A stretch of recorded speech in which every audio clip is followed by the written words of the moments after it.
Hi, I'm Taylor Bruce. I am a travel editor for Southern Living, and I wrote the story Wide Open in West Texas for the January issue. We're going to look at a few photographs so that I can tell you a little bit more about the trip and give you kind of a perspective on the story. It started actually with a train. We had an idea for a story to ride the Sunset Limited passenger train from New Orleans to Alpine, Texas, which is in far west Texas in the Big Bend.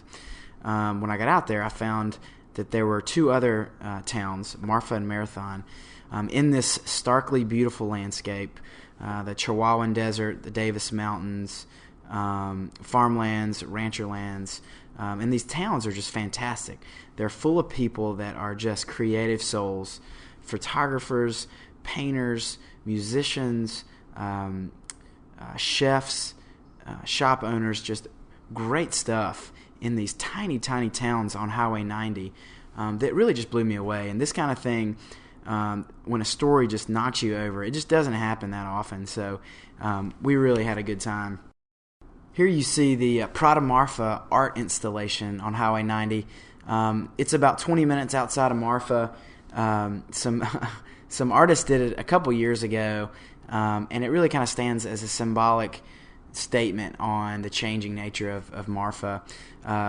One example, the Thunderbird Motor Court Hotel, been around for decades. It's been revamped into this minimalist, kind of chic, cool place. They rent bikes, they rent record players for the rooms. It's a great place.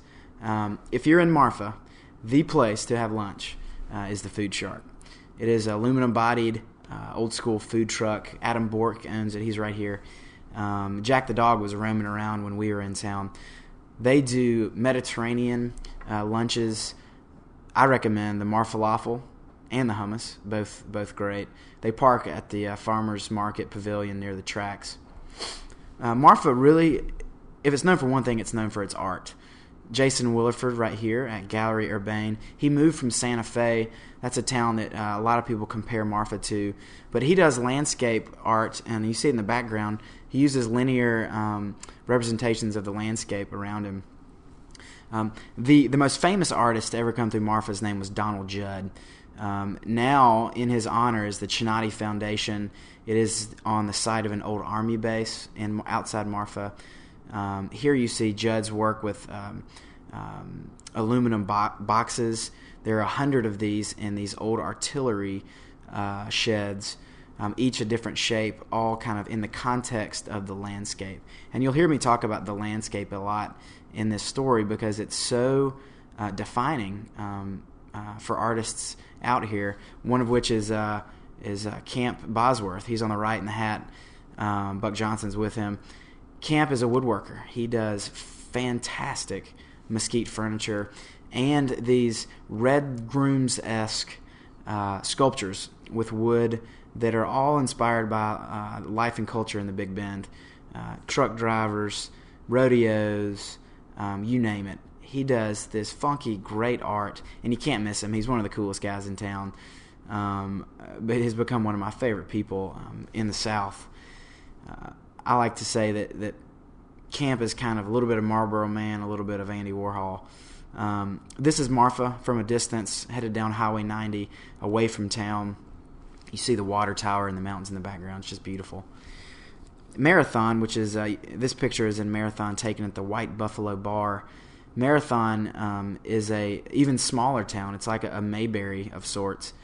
The Gage Hotel you might have heard of. It's one of Texas's greatest small hotels. Adobe-like fireplaces in the room, no TV. It froze on us in January. It's a great place. This fellow, James Evans, who is a nationally known photographer who spent 20-plus years in the Big Bend taking Ansel Adams quality photographs, honestly. He worked at the Gage when he first moved to town, to Marathon. He loves his work so much. You get him talking about the landscape in these photographs that he's just poured his life and soul into, and it's like he's talking to my family, the way his eyes just light up. And all these people that I met in Alpine and Marfa and Marathon, they're all like that. They have this deep affection for the landscape, and it's just, you can tell it's gotten into their beings.